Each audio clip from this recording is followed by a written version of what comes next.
अब दोस्तों हम लोगों ने नीति आयोग के बारे में तो देख लिया। अब देखते हैं कि जो प्लानिंग कमीशन थी वो कैसे काम करती थी। पहले जो प्लानिंग कमीशन थी उसको सेटअप करा गया था मार्च 1950 में, again through executive resolution of the government of India at that time. That is उस टाइम का जो प्रधानमंत्री, उनका जो मंत्रिमंडल था, उनका जो यूनियन कैबिनेट था, उसके द्वारा on the recommendation of advisory planning board,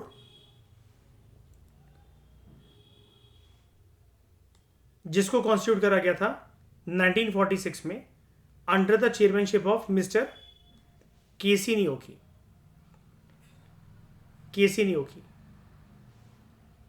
पहले जो प्लानिंग कमीशन जो थी, ये सेम नीति आयोग की तरह, जैसा कि अभी हम पढ़ रहे थे, it was neither a constitutional body nor a statutory body. Bharat के अंदर it was the supreme organ of planning for social economic development, और ये प्लान्स बनाती थी, स्पेशल प्लान्स। कितने ईयर के plan? 5 year plans, right. 5 year plan बनाए जाते थे इसके द्वारा। और ऐसे कितने 5 ईयर प्लान सक्सेसफुली हमारे देश में चल सके?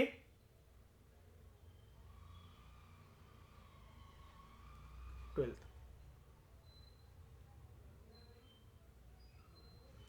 उसके बाद प्लानिंग कमीशन और ये सब जो 5 ईयर प्लान वगैरह थे स्क्रैप हो गए, और उसकी जगह इसकी जगह क्या आता है? नीति आयोग। और वो पर्सपेक्टिव प्लानिंग इंट्रोड्यूस करता है। तो फंक्शन क्या थे पुरानी जो बॉडी थी प्लानिंग कमीशन के? To make an assessment of material, capital and human resources country के, and to investigate the possibilities of augmenting them. एक ऐसा प्लान बनाना, मतलब एक ऐसा प्लान बनाना जो कि 5 साल तक रन करेगा। उसके अंदर सब प्लान्स भी हो सकते हैं। For the most effective and balance utilization of country's resources, priorities को डिटरमाइन करना, and to define the stages in which the plan should be carried out, to indicate the factors that retard economic development, to determine the nature of machinery required for successful implementation of plan in each stage, to appraise from time to time the progress achieved in execution of the plan and to recommend necessary adjustments। Appraisal क्या होता है वैसे? एक तरीके का evaluation ही होता है ना, रिव्यू होता है। अप्रोप्रिएट एडजस्टमेंट्स करना for facilitating the discharge of his duties और on a matter refer to it for advice by central और स्टेट गवर्नमेंट। लेकिन यहां पर आप क्या देख रहे हो? उसको ये सब कुछ खुद ही कर रहा है। जैसा कि नीति आयोग का टॉपिक हमें बार बार बोल बोल कर पका रहा था इतनी ज़्यादा, यहाँ पर कैसे भी आपको कंट्रीब्यूशन या जो सहयोग है वो देखने को मिल रहा है क्या? स्टेट्स का।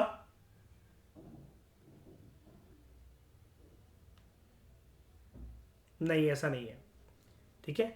उसके बाद the allocation of business rules has assigned the following matters in addition to above to the erstwhile planning commission. Public cooperation in national development, specific programs for area development notified from time to time, perspective planning, Institute of Applied Manpower Research, UIDI, Unique Identification Authority of India, which is concerned with your Aadhaar card, all matters related to National Rainfed Area Authority।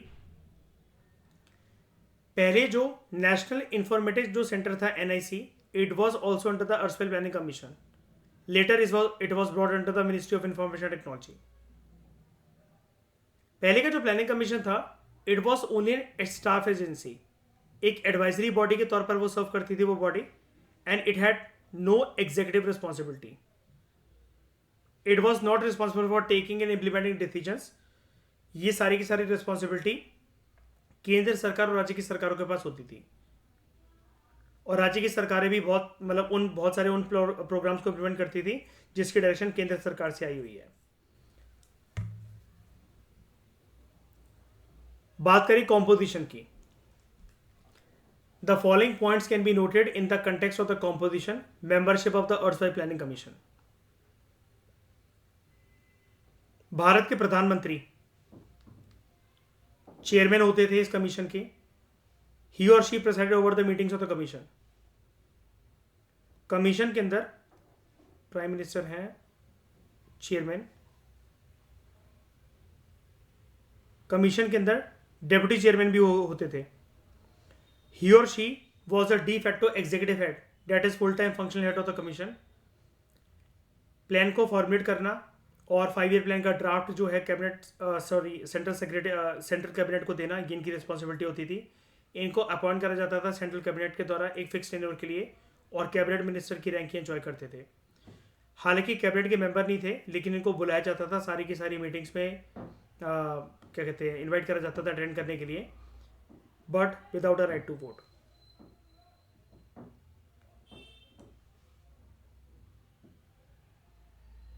Without a right to vote.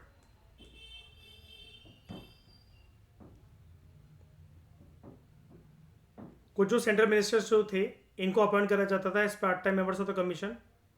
In any case finance minister और जो planning minister जो थे, they were the ex officio by virtue of their post, they were the members of the commission. Commission के अंदर, planning commission की बात हो रही है यहाँ पर, 4 से 7 फुल टाइम एक्सपर्ट मेंबर्स भी होते थे। They enjoyed the rank of a minister of state, and commission had a member secretary, he was usually a senior member of IAS. State government जो थे, उनको रिप्रेजेंट नहीं करा जाता था कमीशन में किसी भी तरीके से। और पहले की जो प्लानिंग कमीशन थी, it was completely a centre constituted body. अगर हम इसका क्रिटिकल इवैल्यूएशन करें, एक पॉइंट तो आप हाईलाइट कर ही सकते हो, क्या नहीं था इसके अंदर, कौन सा प्रिंसिपल नहीं था?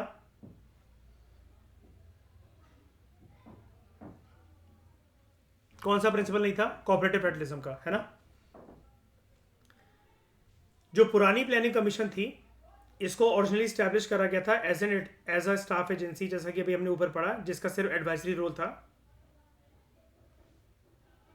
जब इसको स्टैब्लिश करा गया था। But in course of time it had emerged as the powerful and the directive authority, whereby its recommendations were considered both by union and the states. Critics जो हैं इसको डिस्क्राइब करते हैं as a super cabinet, economic cabinet, parallel cabinet, the fifth wheel of the coach and so on. तो जो economics नहीं, मतलब जो इकोनॉमिक प्लानिंग है, उसको देश में आगे लेकर जाने के लिए जो दिशा दिखाने का जो रोल था प्लानिंग कमीशन का, उसके ऊपर कुछ ऑब्जर्वेशंस करी गई हैं कुछ एक्सपर्ट्स की और कुछ कमिटीज की, कुछ कमीशंस की, कुछ रिपोर्ट्स की। जैसे बात करें एआरसी रिपोर्ट 1 की, एडमिनिस्ट्रेटिव रिफॉर्म्स कमीशन रिपोर्ट, ठीक है। एआरसी ने ऑब्जर्व करा था संविधान के अंतर्गत जो मिनिस्टर्स हैं, फिर चाहे वो केंद्र सरकार के अंदर हो, राज्य की सरकारों के अंदर हो, they are in effect the ultimate executive authorities. Unfortunately planning commission जो है, it has in some measures earn the reputation of being a parallel cabinet and sometimes a super cabinet.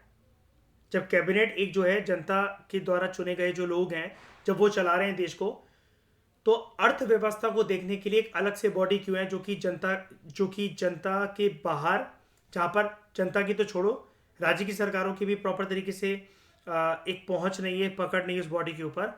केंद्र की सरकार ही सारी की सारी पॉलिसी सेंट्रल लेवल से बनाकर राज्य के ऊपर क्यों थोपना चाह रही है, ये लिखा गया था in the interim report on the machinery for planning 1967। K Santhanam, उन्होंने क्या बोला? This eminent constitutional expert stated that planning has superseded the federation and our country is functioning like a unitary system in many respect. जबकि होना क्या चाहिए? Federal aspect.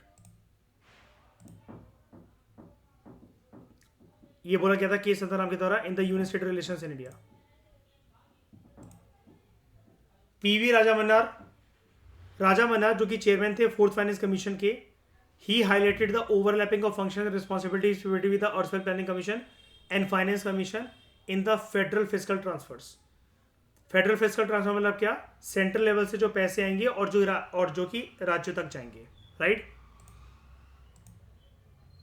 This was highlighted in the report of the 4th finance commission. बात करते हैं फिर उसके बाद एनडीसी की। ये एक अलग बॉडी है, ठीक है। जब लक्ष्मीकांत का 5th एडिशन आता था ना, इसमें इसका एक अलग से चैप्टर होता था, ठीक है। बाद में क्योंकि इसको स्क्रैप कर दिया गया था, तो नीति आयोग के साथ ही, प्लानिंग कमीशन के साथ ही इसको यहाँ पर डाल दिया गया। जानते हैं इसके बारे में थोड़ी सी इन्फॉर्मेशन? जब यूपीएससी ने अपना सिलेबस चेंज नहीं करा था ना 2013 में, उससे पहले इसके ऊपर क्वेश्चन आते थे प्रीवियस, मतलब 8 डिकेड से पहले जो पेपर्स बनते थे उसमें। तो 1 जनवरी 2016 में it was reported that Modi government is going to abolish national development council और उसकी पावर जो वो ट्रांसफर कर दी जाएंगी to the governing council of NITI Aayog फालतू में, क्योंकि इसके ऊपर खर्चा होगा, पैसा वेस्ट होता है इसके ऊपर, इस वजह से ऐसा करा गया था। काम इसका यही है, नेशनल डेवलपमेंट काउंसिल का रिपोर्ट करना डेवलपमेंट पॉलिसी इनिशिएटिव्स प्रायोरिटीज़ को। नीति द हिंदू में एक रिपोर्ट पब्लिश हुई थी, ठीक है, उसमें ऐसा बोला गया था। However till now October 2019 such a resolution has not been passed, अभी तक ये पेंडिंग है। लेकिन फिर भी अब इस बॉडी के ऊपर कोई ध्यान नहीं देता। हिंदी में जैसे जिसको बोला जाता है, अखबारों में खबर आती है कि ये बॉडी ठंडे बस्ते में चली गई, ठीक है, कोई ध्यान नहीं देता इसके ऊपर। लास्ट मीटिंग जो 57 मीटिंग हुई थी नेशनल डेवलपमेंट काउंसिल की, देखो आप वो कब हुई थी। इट वॉज हेल्ड ऑन 27 दिसंबर 2012। तो जब कांग्रेस वालों ने ही ध्यान नहीं दिया तो बीजेपी क्यों ध्यान दे? क्यों हुई थी ये मीटिंग भी? एहसान करने को, to approve the 12th 5-year plan 2012 से लेकर 17 तक।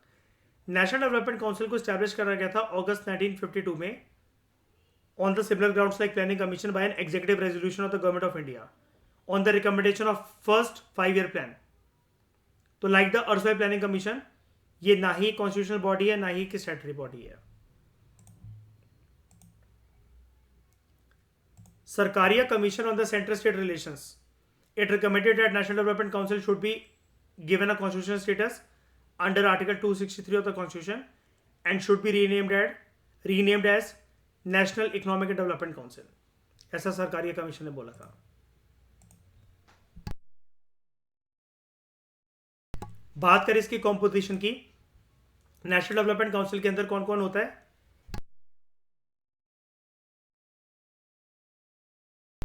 प्राइम मिनिस्टर चेयरमैन होते हैं, हेड होते हैं, सारे के सारे यूनियन कैबिनेट मिनिस्टर्स 1967 से इसके मेंबर्स होने लगे थे।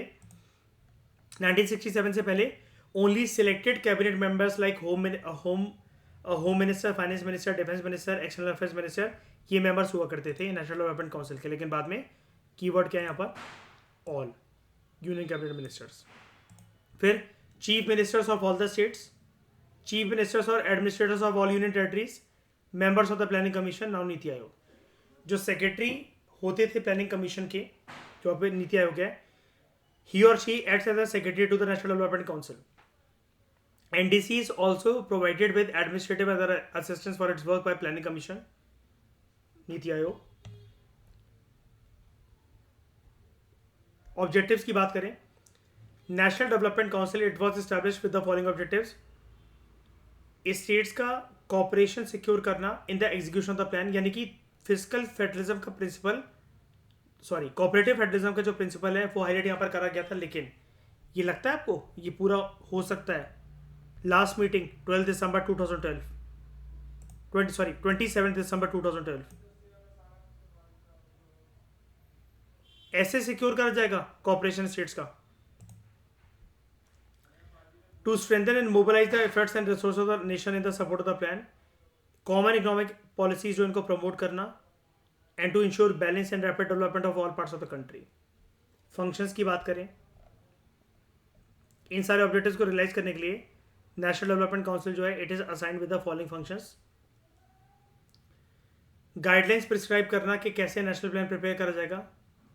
To consider the national plan as prepared by the planning commission, उसको देखना, उसके अंदर कुछ कमियां निकालना, फिर से दोबारा रिकंसिडरेशन के लिए सुझाव देना सरकार को, सेंट्रल गवर्नमेंट को। To make an assessment of the resources required for implementing the plan and to suggest measures for augmenting them, कि कैसे किन किन रिसोर्सेज की आवश्यकता है, उनको और कैसे बढ़ाया जा सकता है। To consider important questions of social and economic policy affecting national development. To review the working of the national plan from time to time. To recommend measures for achievements of the aims and targets set out in the national plan.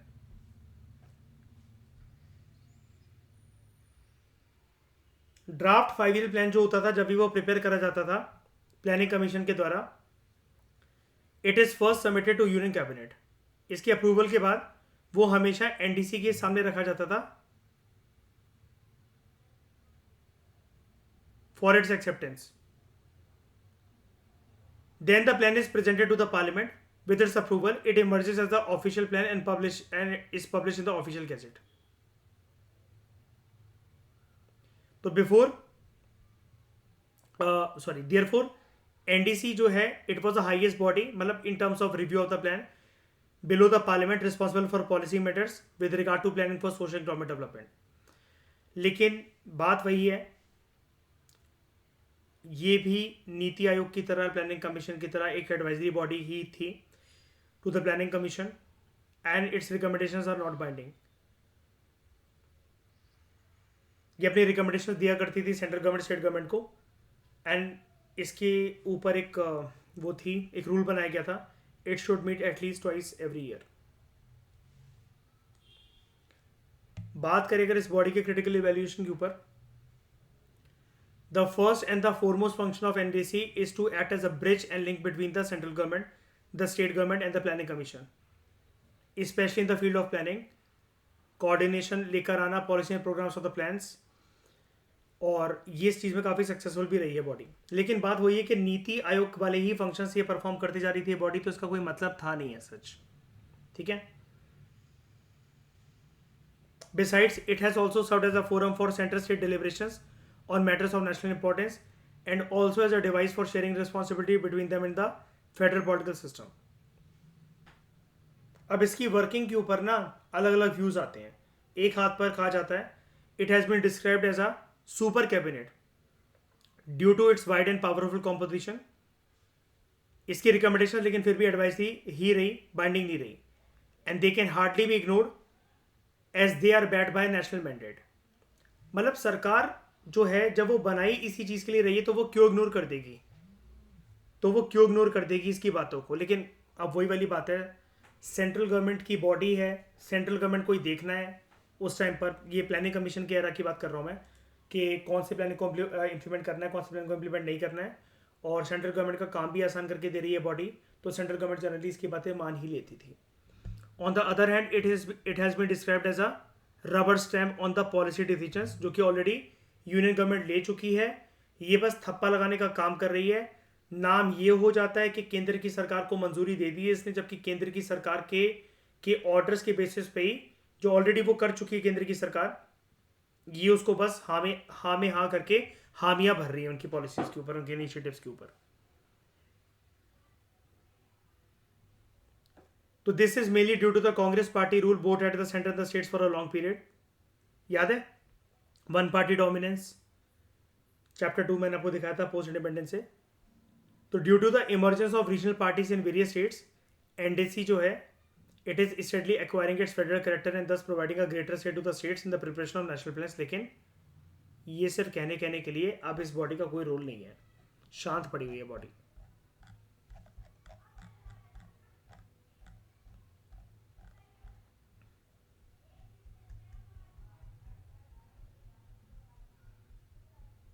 ठीक है, तो comprehensive तरीके से दोस्तों हमने इस chapter को complete करा। नॉन कॉन्स्टिट्यूशनल बॉडीज़ के कंटेक्स में सबसे बड़ा आपका चैप्टर यही था। डोंट वरी, इतना बड़ा कोई चैप्टर नहीं होने वाला नीति आयोग, ठीक है, क्योंकि इसके अंदर प्लानिंग कमीशन का भी बैकग्राउंड गिवन है, नीति आयोग के बारे में हद से ज़्यादा बकवास भी बहुत ज़्यादा गिवन है। मैं बकवास इसलिए कह रहा हूँ क्योंकि वो काम की नहीं है। कोऑपरेटिव फेडरलिज्म के प्रिंसिपल को अगर आप नोट्स बनाने भी बैठोगे ना, वही वाली बातें 1.5 लाख बार कम से कम रिपीट होंगी, ठीक है, घुमा फिरा के। एक लाइन में लिखना काफ़ी होता है कि नीति आयोग प्लानिंग कमीशन से अलग इस वजह से है, स्टेट्स का सहयोग हर एक स्टेज पर यहाँ पर लिया गया था। कोऑपरेटिव फेडरलिज्म का प्रिंसिपल यहाँ पर झलकने को, देखने को मिलता है हमें। इतना ही स्कोप है, इतने ही इसके नोट्स बनाए जा सकते हैं when you compare NITI Aayog and planning commission. और एग्जाम में भी आप 7.5 मिनट के अंदर इतना ही लिख सकते हो उसके बारे में। कितना भी ज्ञान हो आपको, आप नहीं लिख पाओगे। प्रीलिम्स ओरिएंटेड बात भी अगर हम लोग करें तो डिफरेंसेस के बेसिस पर कोई स्टेटमेंट कोई बहुत यूनिक नहीं बन सकती कि प्लानिंग कमीशन में ये था और वो नीति आयोग में वो नहीं था। नॉमेनक्लेचर के अलावा, जो कि अटैच ऑफिसेस हैं, अटैच्ड विंग्स हैं, कुछ पावर्स फंक्शंस हैं, वो अलग बात है, ठीक है। तो कॉम्प्रिहेंसिव तरीके से हमने इस चैप्टर को कंप्लीट करा। इसको आपको लेकिन फिर भी थॉरो रीडिंग देनी पड़ेगी because of its technical wordings, technical nature, technical interpretation, ठीक है। और अर्थ वाइज प्लानिंग कमीशन और नेशनल डेवलपमेंट काउंसिल से अलग करते हुए देखना नीति आयोग को, ठीक है, ये काम आपको करना पड़ेगा। लेकिन इसके अलावा हमारा कुछ भी चैप्टर के अंदर रहने के है। इकोनॉमिक्स ये ज़रूर कर लेना कि लक्ष्मीकांत के साथ साथ आप इसको नितिन सिंह आनिया की इकोनॉमिक्स वाले उससे भी देख लो, तो आपकी काफ़ी ज़्यादा हेल्प हो जाएगी, ठीक है। तो दोस्तों कॉम्प्रिहेंसिव तरीके से हमने चैप्टर कंप्लीट करा। Thank you very much for discussion.